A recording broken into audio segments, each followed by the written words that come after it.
नमस्कार, आदाब। Crime petrol city crimes अध्याय के आज के एपिसोड में आप सबका स्वागत है। मुंबई, सपनों का शहर। कहते हैं इस शहर की हवा में ही बरकत है, जहां लोग दिन रात पैसे और कामयाबी पाने की दौड़ में भागते रहते हैं। सिर्फ मुंबई ही नहीं, आज हर बड़े शहर की यही कहानी है, जहां जिंदगी घर से ज्यादा मोबाइल फोन्स और सोशल नेटवर्किंग साइट्स पर गुजरती है। न्यूक्लियर फैमिलीज होने के कारण आम इंसान की जिंदगी में अकेलापन बढ़ने लगा है।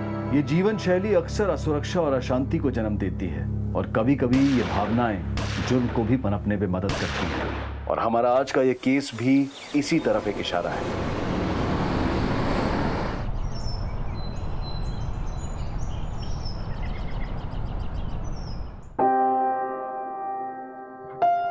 ईशा, बेटा जल्दी जल्दी ब्रेकफास्ट फिनिश करो, स्कूल जाना है।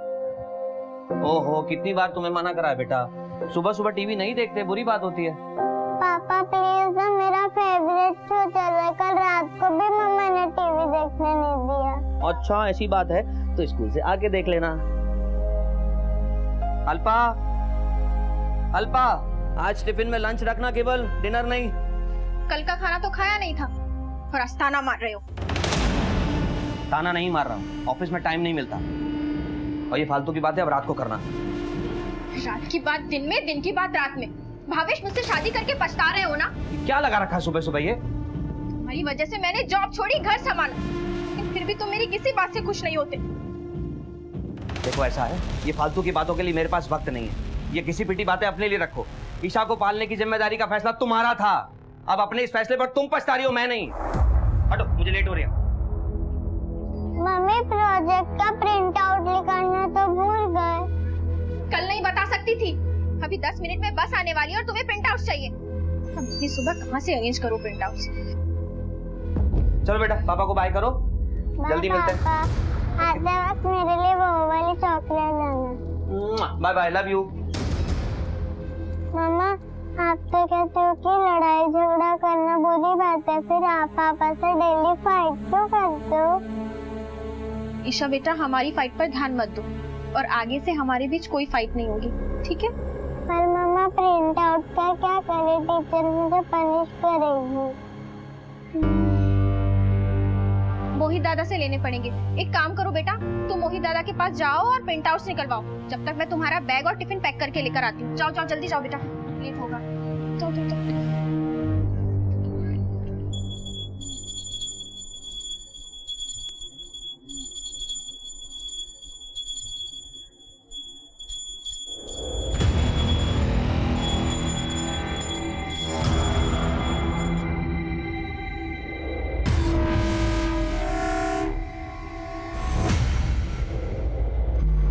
अरे ईशा बेटा, तुम कुछ काम था? भैया से काम है। आओ आओ आओ ईशा बिटिया, वाह वाह वाह वाह। हाँ अच्छा, ये बताओ मोहित भैया से क्या काम था? ये क्या मोहित भैया मुझे कुछ प्रिंट आउट निकाल के दे सकते हैं? क्यों नहीं निकाल के दे सकते? हम बोलेंगे तो जरूर निकाल के देंगे। मोहित बेटा, ड्रेस का प्रिंट आउट निकाल दो, देखो क्या है। Thank you. चलो आओ, हम लोग यहाँ एक साथ बैठते हैं। उधर हम कहाँ बैठेंगे फिर? किसी की देर। अब ये प्रिंट आउट्स और टिफिन मैंने बैग में रख दिया है, ठीक है? ध्यान से खा लेना और शैतानी नहीं। मम्मा, आपने मेरे लिए ऑफिस जाना छोड़ा था ना, अब आप ऑफिस जाओ, मैं अपना ध्यान रख लूंगी। हाँ मेरे बच्चा, मुझे पता है आप अपना ख्याल रख लोगे, लेकिन अभी के लिए स्कूल जाओ। अरे वाह, आज ईशा बिटिया तो बहुत प्यारी लग रही है। भैया जी, अभी स्कूल बस आने वाली है, आप जरा बैठा दीजिएगा ना। हाँ ठीक है, मैं बिठा दूंगा, जाइए आप। और ईशा, स्कूल बस में शांति से बैठना, शैतानी मत करना, ओके बेटा? बाय बच्चा।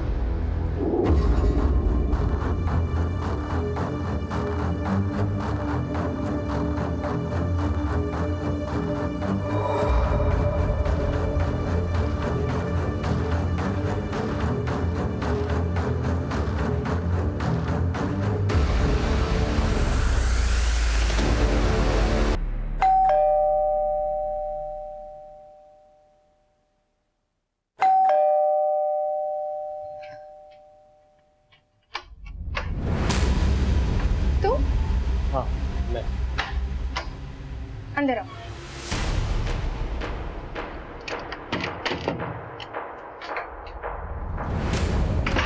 तुम बैठो सागर, मैं तुम्हारे लिए ठंडा लेकर आती हूँ।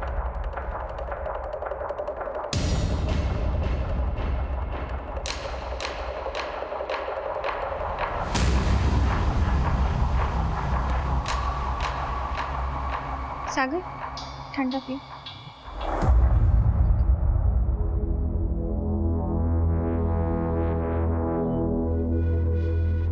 क्या हुआ? आज फिर कुछ काजू नहीं हो गई क्या?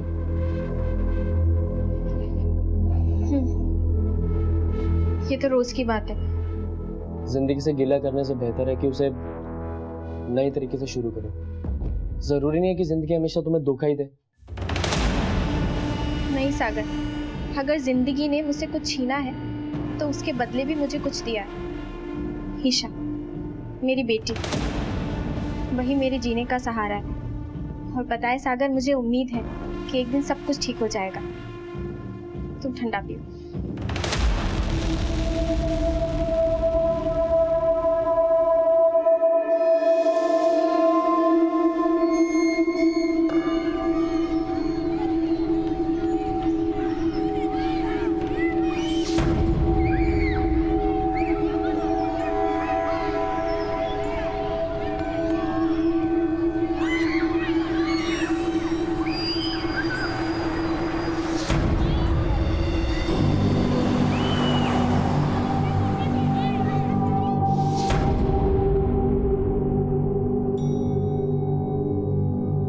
आरव, मेरे साथ खेलना। आरव, ये देख मैं कैसे जंप करती हूँ। हाँ, देखा? एक बार दिखा। अरे अरे अरे ईशा बेटा, इतनी जोर से जंप करोगी तो चोट लग जाएगी। इतनी देर से खेल रही हो। मम्मी पापा कहाँ हैं? मार्केट गए हैं। तो तुम नहीं गई? मुझे मार्केट में अच्छा नहीं लगता। अच्छा, तो अब तुम दोनों और मस्ती नहीं करोगे, ओके? मैं ऊपर वाली खिड़की से देख रहा हूँ, ठीक है? मैं घर जा रहा हूँ, बाय बाय। आरव, हम कुछ और खेलते हैं ना, मुझे भूख लगी है। चलो मेरे साथ बैठते। नहीं, मैं अपनी मम्मी पापा के साथ ही जाऊंगी। तू ये ले, अब खेल और बाय बाय।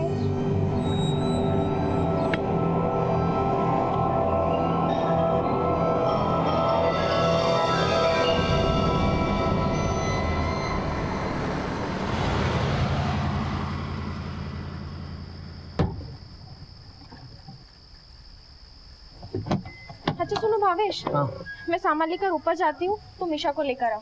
ठीक है, जाओ। जल्दी आना। और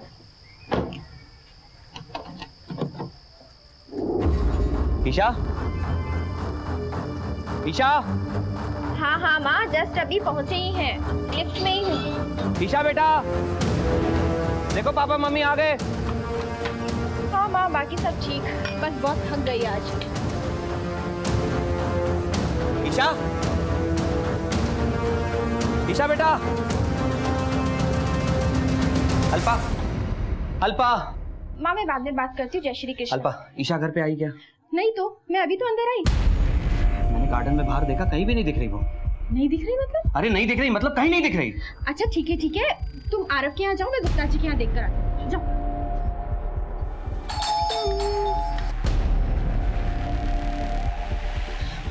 भाभी, ईशा आई क्या? नहीं, ईशा यहाँ पे नहीं और वो आई। तो आरव के साथ। आरव बेटा, ईशा आपके साथ गार्डन में खेल रही थी। आपको तो पता होगा बेटा, कहाँ है ईशा? नहीं अंकल, मैंने उसे बोला था, लेकिन वो गार्डन में आपका वेट करती थी। हाँ, मैंने देखा था ईशा को यही गार्डन में। वो कदम काका के बेटे आरव के साथ खेल रही थी। इनफैक्ट मैंने उन दोनों से बात भी की है। कितने बजे सागर? यही कोई 7:30 बजे। भावेश, कुछ पता चला ईशा का? नहीं अल्पा, मैंने पूरी बिल्डिंग में सब जाके देखा, ईशा कहीं भी नहीं मिल रही। कहीं नहीं मिली मतलब? कहाँ गई होगी मेरी बच्ची? भावेश, मुझे बहुत डर लग रहा है। भावेश भाई, आपने सिक्योरिटी गार्ड से पूछा? अरे वो संतोष भी पता नहीं कहाँ जाके मर गया। अरे क्या हुआ भाई? इतनी रात को इतने लोग जमा यहाँ पे? डैडी, वो ईशा का कुछ पता नहीं लग रहा है। कुछ पता नहीं लग रहा मतलब? अरे छोटी सी बच्ची है, यही कहीं होगी, कहीं खेल रही होगी। देखो जरा ध्यान से। सब जगह देखा, पूरी बिल्डिंग देखी, गार्डन देखा, कहीं नहीं मिल रही। कहाँ गए थे तुम? साहब मोटर चालू करने गया था। ईशा कहाँ है? ईशा बीवी तो गार्डन में खेल रही थी। मैंने बाद में नहीं देखा तो मुझे लगा घर चली गई होगी। भाविश, मेरा मन बहुत घबरा रहा है। कहाँ गई होगी मेरी बच्ची? देखो अल्पा, घबराओ नहीं। भावेश, ज्यादा वक्त गुजरा नहीं है। एक काम करो, पुलिस को फोन कर दो। पुलिस को फोन लगाओ जल्दी।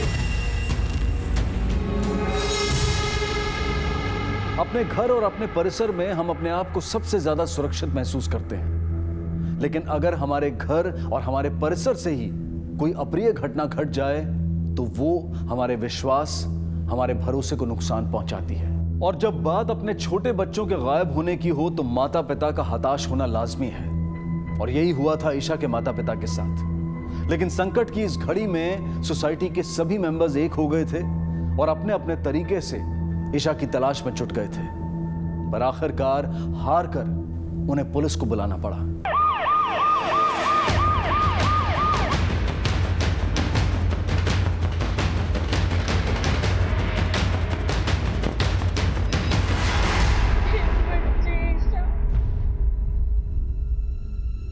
आ गई होगी मेरी बच्ची।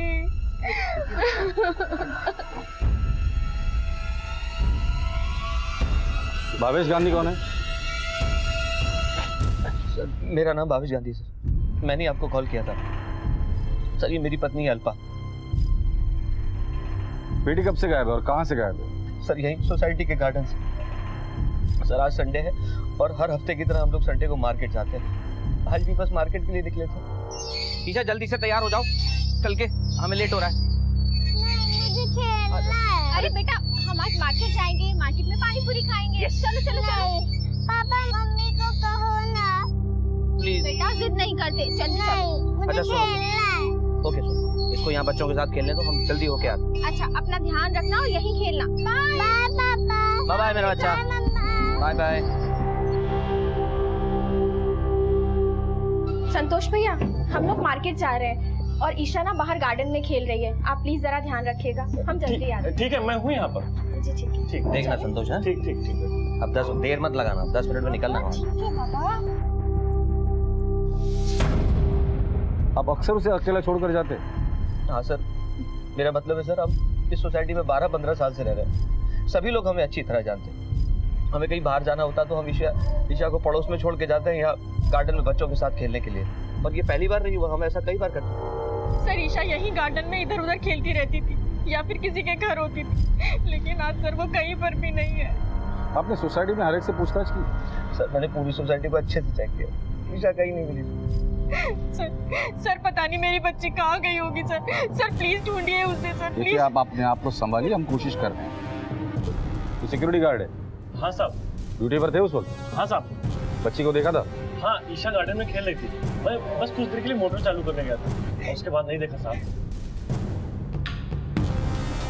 ये सीसीटीवी चल रहा है या शो पीस है? नहीं सर, सारे कैमरास वर्किंग हैं। हमारे मैंने बैकअप लेके हार्ड ड्राइव अपडेट कर देते हैं। आप चाहो तो सोसाइटी ऑफिस चल के फोटो चेक कर सकते हैं। चेक करेंगे। देखिए मिस्टर भावेश, अगर आपकी बच्ची को किडनैप किया है तो आपको फिरौती के लिए कॉल जरूर आएगा, और अगर ऐसा कोई भी कॉल आता है तो सबसे पहले आप हमें कांटेक्ट करेंगे, समझे? आप कितने बजे मार्केट के लिए निकले थे? सर तकरीबन 6 बजे के आसपास। 6 बजे के बाद की फुटेज दिखाओ। Okay sir. स्टॉप करो ये वाला। ये आपकी बेटी है? सर ये मेरी बेटी ईशा है सर। इस बच्चे के साथ खेल रही है? सर ये आरव है, इसी सोसाइटी का बच्चा।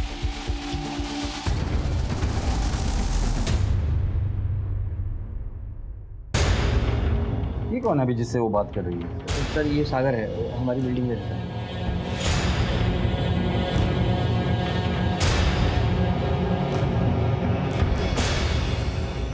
7:35 को ईशा वहां से चली गई। 7:40 को तुम्हारा वॉचमैन उसके पीछे चला गया।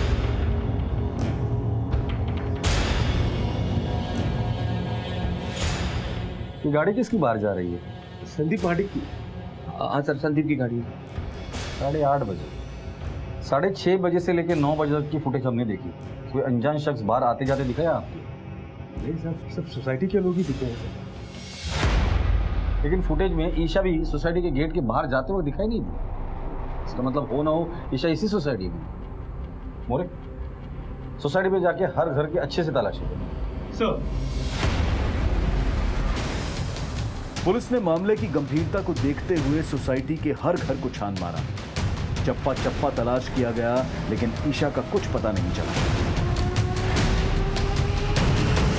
तुम्हें क्या लगता है कि कोई इनकी फैमिली के साथ? सोसाइटी के सभी प्रेमिसेस को चाहिए, बच्चे कहीं नहीं मिले। अब एक ही पॉसिबिलिटी बचती है, वो गाड़ी। सर इसे कुछ बताना है आपको। बोल। सर भावेश भैया का संदीप महादिक करके एक आदमी है, उसके साथ आए दिन झगड़ा होते रहता है उनका। आज सुबह भी सोसाइटी कमेटी में बहुत जोरदार लड़ाई हुई उनके। संदीप भाई खोटी बात है, आपके एसी का पानी मेरी गाड़ी पे गिर रहा है, रोज पतरा खराब हो रहा है, कौन भरपाई करके देगा उसकी? कौन भरपाई का मतलब? क्या मतलब? तुम्हारा एसी पानी गिर रहा है, कौन भरपाई करेगा? आप एक काम कीजिए मिस्टर गांधी, आप अपनी कार कहीं और पार्क कीजिए। ये कौन सा तरीका? अरे क्या बात कर रहे हो? एक बात सुन, सोसाइटी का जो प्रीमाइसेस है ना, सबकी कॉमन प्रॉपर्टी है, आपकी ओनरशिप नहीं है, समझ में आएगा नहीं? तो ठीक है, हम लीगल पेपर के साथ बात करेंगे, कोर्ट में बात करेंगे, समझा? कोर्ट की जिंदगी किसको देता है? फ्लैट नंबर क्या है उसका? सर 802। संदीप का है? वो तो बाहर गए हैं, कहाँ? पुणे, क्यों? किसी काम से। अभी थोड़ी देर पहले तक तो यहीं पर थे।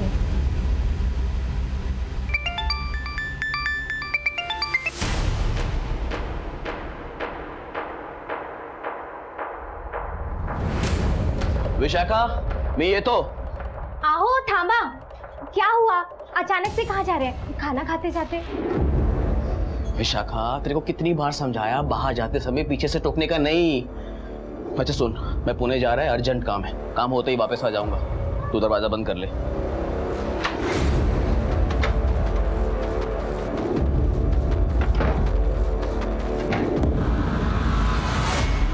पूना में किसके यहाँ गए? मुझे नहीं मालूम सर, उनके बिजनेस का मुझे कुछ भी नहीं पता है। घर से निकलने के बाद उन्होंने कॉल किया था तुम्हें? नहीं। नंबर दो उनका। हाँ जी, 9800।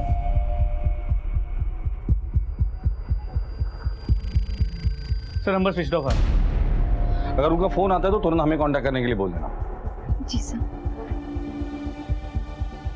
लड़की 8 और 9 के बीच गायब हुई है और संदीप 8:30 बजे अपने घर से पूना के लिए निकला था। अब दो पॉसिबिलिटीज बनती है, लड़की या तो इसी कॉम्प्लेक्स में या फिर संदीप के पास है। लेकिन सर सिर्फ गाड़ी पे एसी का पानी गिरने के झगड़े की वजह से कोई इतना बड़ा कदम क्यों उठाए? फिर उसका फोन क्यों स्विच ऑफ है? उसका पूना के लिए निकलना और फोन स्विच ऑफ होना ये कोइंसिडेंस नहीं हो सकता। सर जिस तरह की फेंसिंग है, यहाँ से बच्ची को उठाकर बाहर ले जाना मुश्किल है। घर की तलाशी कहाँ तक पहुंची? बस सर 2-3 घर ही बचे। ठीक है मोरे, सिक्योरिटी गार्ड से अकेले में बात करो, हो सकता है कि संदीप के अलावा भी कोई एंगल हो इस केस में। सर साहब, मैं अपने माँ बापू की कसम खा के कहता हूँ साहब, मैं उस बच्ची के बारे में कुछ भी नहीं जानता हूँ। देख संतोष, एक बच्चे किडनैप, वो भी जब तू ड्यूटी पर। पहले बच्ची विंग में जाती है और उसके पीछे तू जाता और फिर बच्ची किडनैप हो जाती। ऐसी हालत में तुझ पे शक कैसे ना करे? बता कहाँ गया था? साहब गरीब आदमी हूँ साहब, मैं ऐसा क्यों करूँगा? तुम्हें उनके परिवार के बारे में कुछ ऐसी चीज़ नोटिस की है जो तुम्हें अजीब लगी हो? साहब वो सागर साहब अल्पा मैडम के आगे पीछे घूमते रहते हैं, हमेशा घूरते रहते हैं और ईशा बेटे से कभी कभी आते रहते बात भी करते हैं। हाँ सर, मैं आता जाता रहता हूँ अल्पा के घर पे। पूरी सोसाइटी में तुम सिर्फ अल्पा से बात करते हो और ईशा को ही चॉकलेट देते हो, ये खास वजह? वो दरअसल अल्पा मेरी अच्छी दोस्त है, लेकिन भावेश के बर्ताव से वो दुखी रहती है सर। तो तुम उसे कंधा देने का काम करते हो? नहीं सर, बस बात कर लेता हूँ। सिर्फ बात करते हो या कुछ और भी है? ईशा को कहाँ गायब किया तूने? नहीं सर, मैं भला ईशा को क्यों गायब करूँगा? मेरे और अल्पा के बीच में ऐसा कुछ नहीं है, मैं उस टाइप का लड़का नहीं हूँ सर। तुम किस टाइप के लड़के हो इसका पता तो हम लगा ही लेंगे, लेकिन जब तक ये केस सॉल्व नहीं होता तुम शहर छोड़ के कहीं नहीं जाओगे। सर मेरी ईशा किसी अजनबी के साथ नहीं जा सकती, कितनी छोटी है वो सर। सर उसे ढूंढ के लाइए कहीं से भी, वरना मैं मर जाऊंगी। सर मैं मर जाऊंगी। इन दिनों में आपने ऐसा कुछ नोटिस किया जो आपको अजीब लगा हो? जैसे कि कोई आपका पीछा कर रहा हो या कोई ईशा से जबरदस्ती बात करने की कोशिश कर रहा हो, कोई जान पहचान वाला, कोई अनजान? नहीं सर, हमने ऐसा कुछ भी नोटिस नहीं किया और ना ही ऐसा कुछ सोचा था कि हमारी बेटी के साथ ऐसा कुछ होगा। ये सागर जो आपके सोसाइटी में रहता है, उसके साथ आप लोगों का क्या रिलेशन है? सर कुछ नहीं, बस ऐसे ही आते जाते जान पहचान है, हमारी ही बिल्डिंग में रहता है। क्या वो ईशा को नुकसान पहुंचा सकता है? नहीं नहीं सर, वो ऐसा क्यों करेगा? ठीक है मोरे, ईशा की फोटो आसपास के इलाके में भी दिखा दो, हमें कोई भी पॉसिबिलिटीज को इग्नोर नहीं करना चाहिए।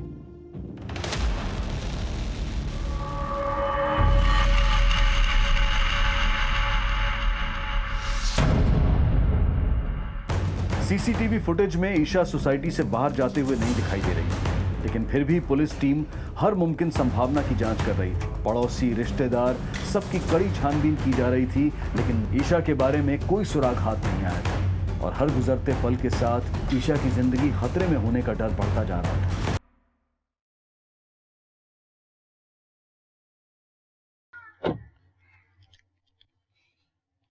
आपण संदीप माडिक आहात? हो साहेब, संदीप माडिक मी आहे। सर, मेरी कंपनी पुणे में पिछले काफ़ी सालों से ज़मीन खरीदना चाह रही थी। पैसे भी तैयार थे सर, पर शाम को मेरे बिजनेस पार्टनर का फ़ोन आया और बस मैंने पैसे का बैग उठाया और तुरंत पुणे के लिए रवाना हो गया। वो डील भी फाइनल होगी सर, और पेमेंट करके बस रातों रात में अभी पहुँचा हूँ मुंबई। सुबह तुम्हारा भावेश के साथ झगड़ा हो जाता है, उसी शाम भावेश की बेटी ईशा गायब हो जाती है, उसी शाम तुम्हें तुम्हारा बिजनेस पार्टनर का फ़ोन आता है, तुम पुणे चले जाते हो। एक दिन में इतने सारे कोइंसिडेंस, थोड़ा अजीब नहीं लगता? वो सब मैं नहीं जानता सर, लेकिन मैं जो कुछ भी कह रहा हूँ बिल्कुल सच कह रहा हूँ सर। आप चाहिए तो मेरे बिजनेस पार्टनर से पूछ सकते हैं सर, मैं उनकी डिटेल्स देने को तैयार हूँ सर। वो तो डिटेल्स हम लेंगे ही और वेरीफाई भी करेंगे। सर, आप समझते क्यों नहीं है? सोसाइटी की छोटे मोटे झगड़े की वजह से ऐसा घिनौना काम मैं थोड़ा ही करूँगा। छोटे छोटे झगड़ों की वजह से बड़े बड़े जुर्म होते हुए हमने देखे हैं। अपने सारे डिटेल्स लिखवा देना और शहर छोड़कर जाने से पहले हमें इन्फॉर्म करेंगे। दीक्षित, गाड़ी चेक करो इनकी। ओके साहब। अरे कमाल करते सर आप समझते क्यों नहीं? मैं जो कुछ कह रहा हूँ सच कह रहा हूँ। आप लोग बिना मतलब की मुझ पर शक कर रहे हैं, और वैसे भी आपको ईशा के बारे में पूछना है तो सर आप गुप्ता जी से क्यों नहीं पूछते?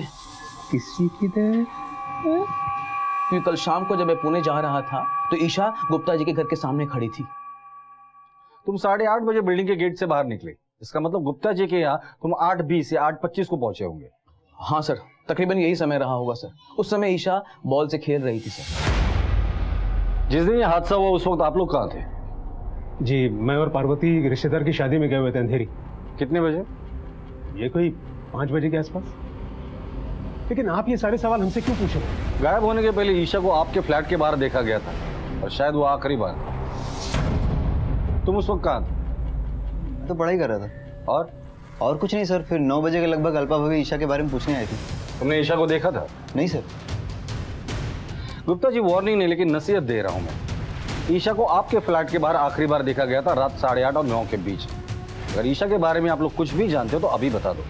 अगर हमें पता चला ना तो वार्निंग देने का मौका भी नहीं दूंगा। 7 साल की ईशा गांधी को लापता हुए पूरा एक दिन बीत चुका था, लेकिन उसके बारे में कोई भी पुख्ता जानकारी अब तक पुलिस के हाथ नहीं लगी थी और ना ही उसके माता पिता को फिरौती के लिए अब तक कोई कॉल आया था।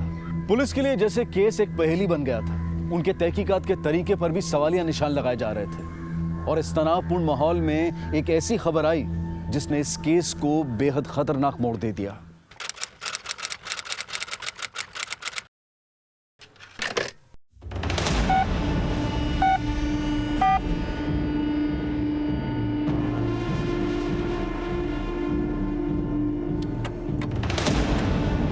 बोरीवली के जंगल में एक जली हुई लाश मिली है।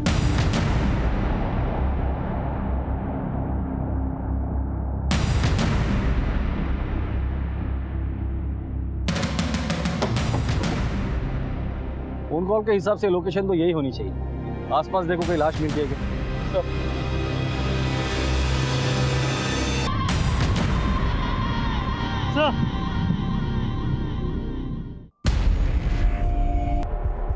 सर, ये देखिए, कपड़े भी जलाने की कोशिश की है लेकिन पूरी तरह जले नहीं है।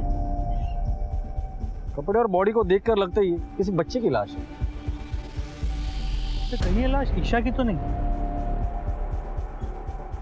हो सकता है। बॉडी को पोस्टमार्टम के लिए भेजो और जो भी एविडेंसेस यहाँ मिलता है फॉरेंसिक में भेजो। कपड़े ईशा के माँ बाप को दिखाकर इसकी शिनाख्त करवाएं।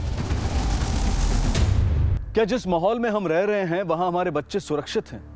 क्या जिस व्यस्त जीवन शैली को हम व्यतीत कर रहे हैं उसमें हम अपने बच्चों की सुरक्षा का पूरा ख्याल रख पा रहे हैं? आज के दौर में जहां पति पत्नी दोनों काम करते हैं तो बच्चे या तो बेबी सिटिंग सेंटर्स में होते हैं, मेड्स के पास होते हैं या फिर पड़ोसियों के पास, और ऐसे में दिन भर उनके साथ क्या हो रहा है क्या हमें इसके बारे में पता होता है?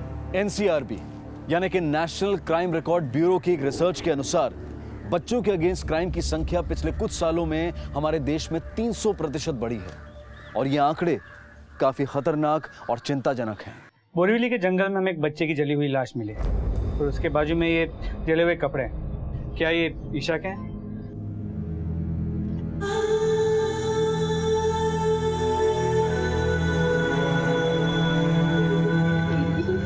ईशा की ईशा की ईशा मेरे बच्चे ईशा मामा मेरे बच्चे मैं इसे फोरेंसिक को भेज रहा हूँ।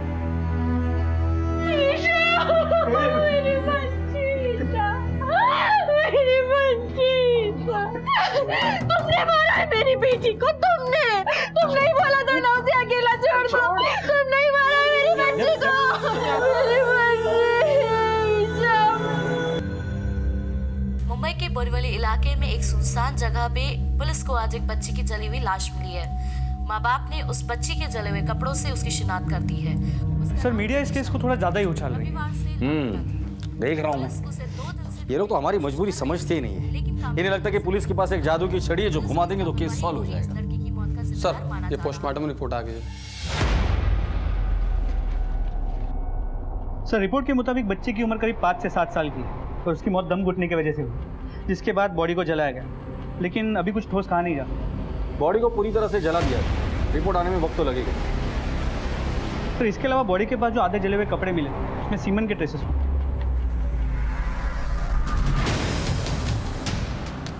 इसका मतलब बच्ची के साथ सेक्सुअल असॉल्ट हुआ है या कोशिश हुई। सैंपल्स को डीएनए टेस्टिंग के लिए लैब में भेजा गया। रिपोर्ट आने में वक्त लगेगा। सर आपके ऑर्डर के मुताबिक हमने सोसाइटी के अगले 2 दिनों की फुटेज ऑब्जर्व की है, ज्याच्यात एक गोष्ट शक वाढवत आहे।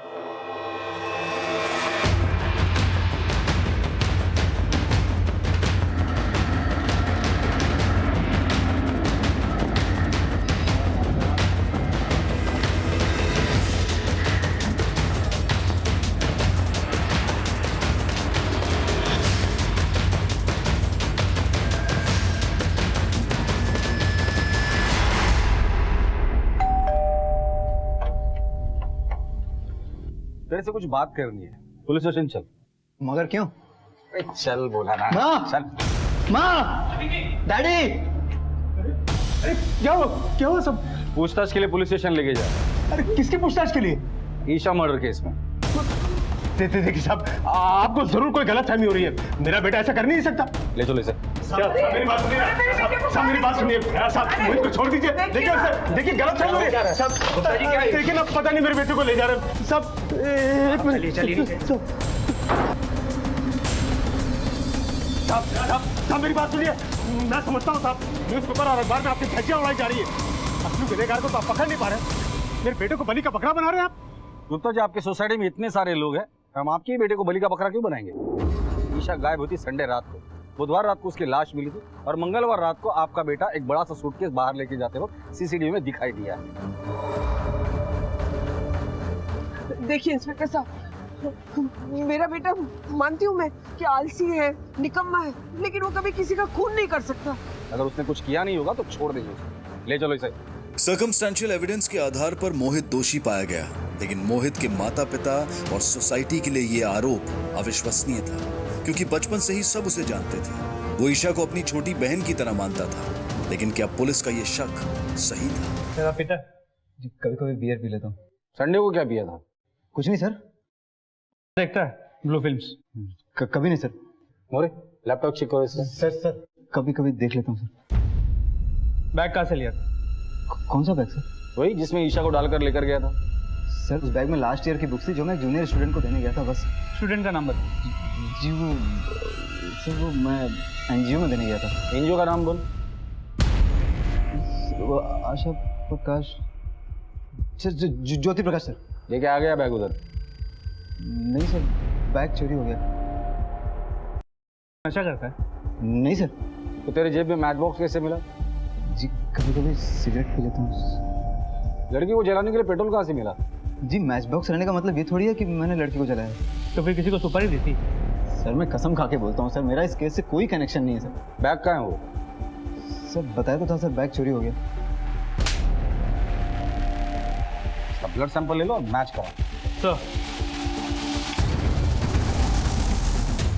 पुलिस को मोहित पर पूरा शक था, लेकिन उसे साबित करने के लिए उनके पास कोई सबूत नहीं थे। ईशा की लाश पूरी तरह से जली हुई हालत में पाई गई थी और इसी वजह से उसकी फोरेंसिक जांच और डीएनए जांच में देरी लगी और यही कारण था कि मोहित को अरेस्ट करने के बाद 90 दिनों तक पुलिस चार्जशीट फाइल नहीं कर पाई। मोहित के पिता शिवलाल गुप्ता की अदालत में की गई अपील मंजूर हो गई और मोहित को जमानत मिल गई। भावेश और अल्पा अपनी बेटी की मौत के सदमे से अभी तक उबर भी नहीं पाए थे कि मोहित को जमानत मिलने की खबर से उनका क्रोध उमड़ आया। जेल के माहौल ने मोहित पर भी काफी असर छोड़ा था। जमानत के बाद मोहित अपनी जिंदगी में वापस लौट चुका था, लेकिन लोगों का उसकी तरफ देखने का नजरिया बदल चुका था। मोहित के बर्ताव में भी काफी बदलाव महसूस हो रहा था और ये इस कहानी के भयानक अगले अध्याय की आहट थी। माँ सुन दो। कुछ नहीं सुनना मुझे। मेरी बात तो सुन। एक भी बात नहीं सुननी मुझे तेरी। अरे माँ मेरी बात सुन। मेरे से बात मत कर, मैंने कहा ना तुझे। माँ सुन तो बात। मैं आज के बाद कभी जुआ खेलने नहीं जाऊंगा। अच्छी बात है। माँ तुम मुझसे ऐसे क्यों बात कर रही है? मुझे तुझसे बात करने से भी डर लगता है। तुझे जेल से छुड़ाना ही नहीं चाहिए था हमें। पार्वती ये क्या बातें कर रही हो? नहीं डैडी, माँ ठीक करी। मुझे जेल से छुड़ाना ही नहीं चाहिए। जब खुद की माँ को मुझ पर भरोसा नहीं है तो क्या फायदा? माँ तुझे क्या लगता है मैंने ईशा को मारा है? मैं ईशा को मार सकता हूँ? ठीक है माँ, मुझे लगता है ना मैंने ईशा को मारा है। मैं तेरे लिए फांसी पे भी चढ़ जाऊंगा। बस इमोशनल ब्लैकमेल करने की कोशिश मत कर मुझे। एक बात बता, उस दिन रात को कौन सी किताबें लेकर गया था तू? तू पुलिस को चकमा दे सकता है, मुझे नहीं। पार्वती ये बात से बताना, ये बीती बातें लेकर बातें करने क्या फायदा तुम्हें? क्या बीती बातें? क्या बीती बातें? हाँ, जब देखो तभी बेटे का साइड लेते रहते हो। अरे बड़ी मुश्किल से अभी तो पुलिस ने छुड़ा के लाया उसे। बस आपकी वजह से ये बिगड़ता है। जब देखो तब बस बेटा बेटा बेटा, और कुछ खराब हो जाए तो उसके बाद माँ के ऊपर जाता है सब कुछ। दिन भर तुम्हारे पास ही रहता है ना। देखा, आ गए ना अपनी औकात पे। औकात मैं ही बुरी बन गई आपके सामने।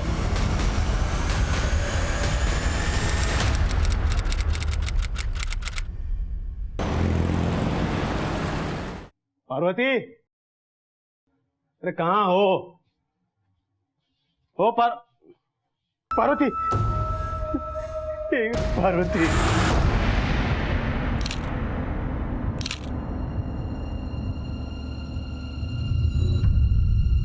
और कबर से करीब 5 से 6 हजार रुपए भी गायब है। मतलब मर्डर का मोटिव पैसा है। इनका बेटा मोहित कहाँ है? सर मोहित का नंबर स्विच ऑफ है और गुप्ता जी ये बात मानने को तैयार नहीं है कि मोहित ये सब कर सकता है। सर सीसीटीवी फुटेज रेडी है। चलो सर ये देखिए।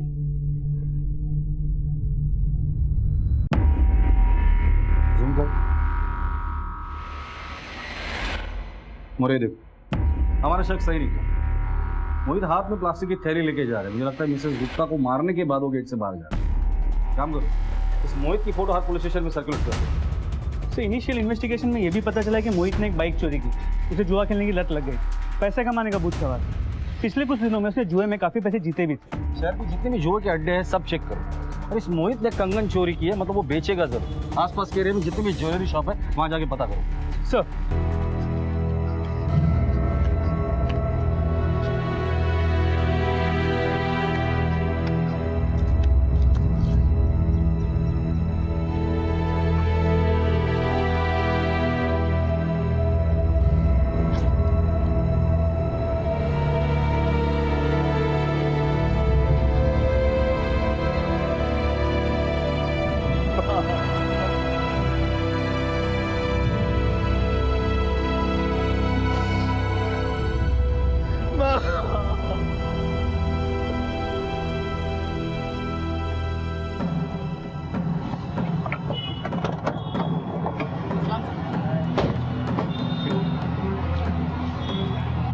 सुना है तुमने एक लड़के से चोरी की ज्वेलरी खरीदी? नहीं सर, आपको किसी ने गलत इन्फॉर्मेशन दिया है और मैं चोरी का माल नहीं खरीदता।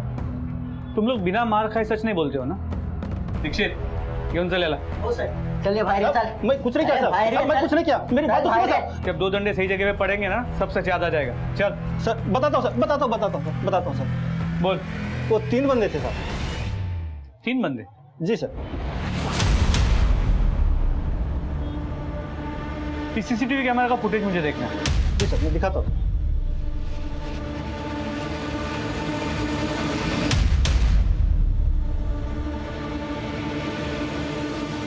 एक मिनट पॉज करो।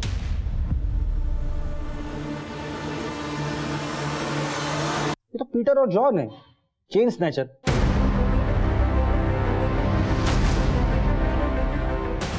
मोहित का इन चेन स्नैचर से क्या कनेक्शन हो सकता है? ये पीटर और जॉन पिछले महीने तक जेल में थे, शायद इनकी मुलाकात वहीं पर हुई है। मोहित मुजरिम है, वो फरार हो सकता है, लेकिन ये पीटर और जॉन नहीं। एक काम करो, पीटर और जॉन के अड्डे का पता करो और इनके पीछे इन्फॉर्मर लगा दो।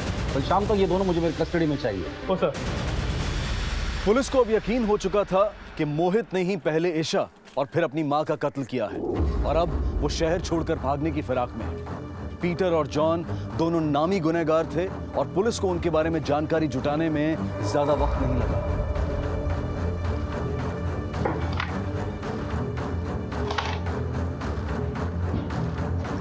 अरे पुलिस! अरे साहब मैंने मिस नहीं किया साहब। बताता हूँ साहब, पुणे जाने वाला है साहब। वो पुणे जाने से पहले वो बैंगलोर जाने वाला है और बैंगलोर जाने के बाद वो पुणे जाएगा, लेकिन उससे पहले क्या? उससे पहले उसे किसी को मारना है साहब।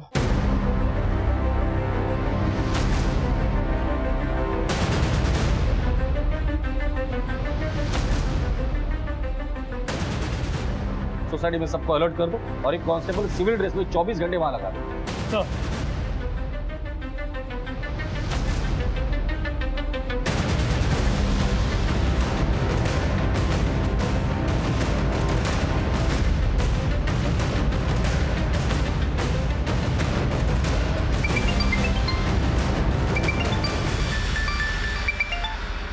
हेलो,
माँ हमें छोड़ के चली गई पापा।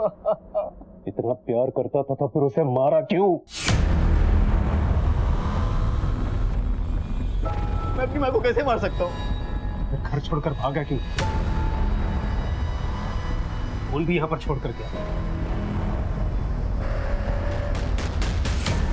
माँ पर तुझे तरस भी नहीं आया?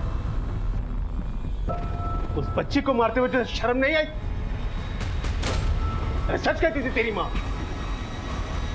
मेरे लाड़ पे आने सब बिगाड़ दिया। अगर आज उसकी बात सुनता ना, वो जिंदा होती और तू घर के बाहर।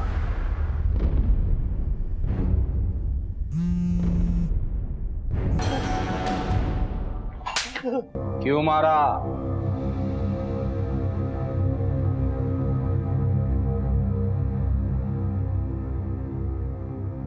मैं जुए में बहुत पैसे हार चुका था, बर्बाद हो चुका था।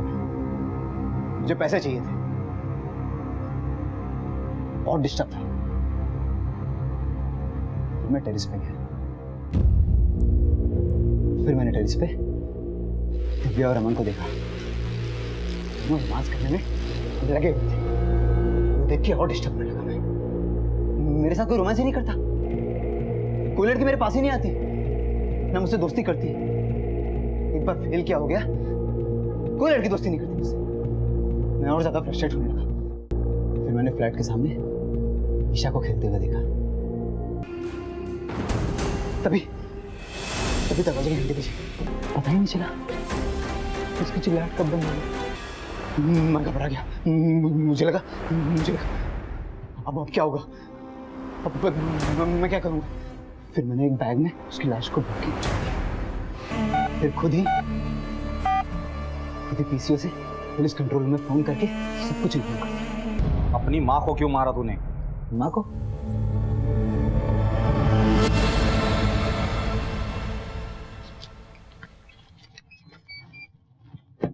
पैसे चाहिए?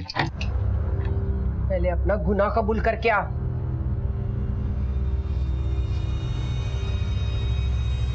कौन सा गुनाह? कैसा गुनाह? हर बात पे ईशा ईशा ईशा। वो तुम्हारी औलाद है मैं? इसी बात की तो शर्म आती है मुझे कि तू मेरा बेटा है। तो तुझे सिर्फ बेल मिली है, रिहाई नहीं मिली है। एक न एक दिन फांसी का फंदा जरूर तेरे गले में पड़ेगा। माँ ऐसी होती है क्या? पहले तो हर बात पे साथ देती थी, पहले हमेशा मेरा सपोर्ट करती थी, फिर अचानक से बदल गई। मुझे पैसे चाहिए थे, वो पैसे नहीं देती थी मुझे।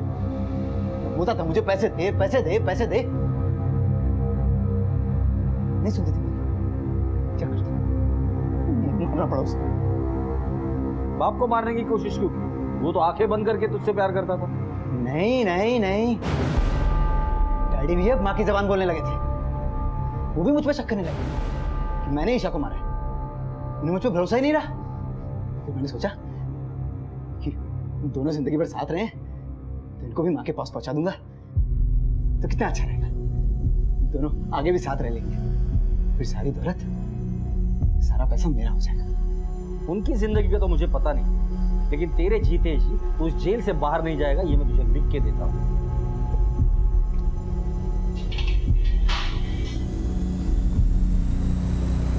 अदालत ने मोहित को ईशा गांधी को अगवा करने, उसे सेक्सुअली मोलेस्ट करने और कत्ल करने के इल्जाम में कुल मिलाकर 46 साल की सजा सुनाई है। मोहित पर अपनी मां के कत्ल करने का मुकदमा अब भी कोर्ट में चल रहा है। शायद किसी ने भी नहीं सोचा था कि मैकेनिकल इंजीनियर के सुनहरे सपने वाला मोहित हमेशा के लिए जेल की सलाखों के पीछे लुप्त हो जाएगा। अपने बच्चों की गतिविधियों पर नजर रखें, उन्हें सही और गलत के बीच का अंतर बताएं, उनसे खुलकर बात करें। इस बात का ध्यान रखें कि लाड प्यार और लापरवाही से की गई अनदेखी कहीं उनकी बर्बादी की वजह न बन जाए। इसी विचार के साथ अब मैं अनूप सोनी आपसे विदा लेता हूं। फिर मुलाकात होगी अगले एपिसोड में एक और चौंका देने वाले केस के साथ। तब तक अपना और अपने परिवार का ख्याल रखें और देखते रहें क्राइम पेट्रोल सिटी क्राइम्स। सबक एक को सीख हम सबको। जय हिंद।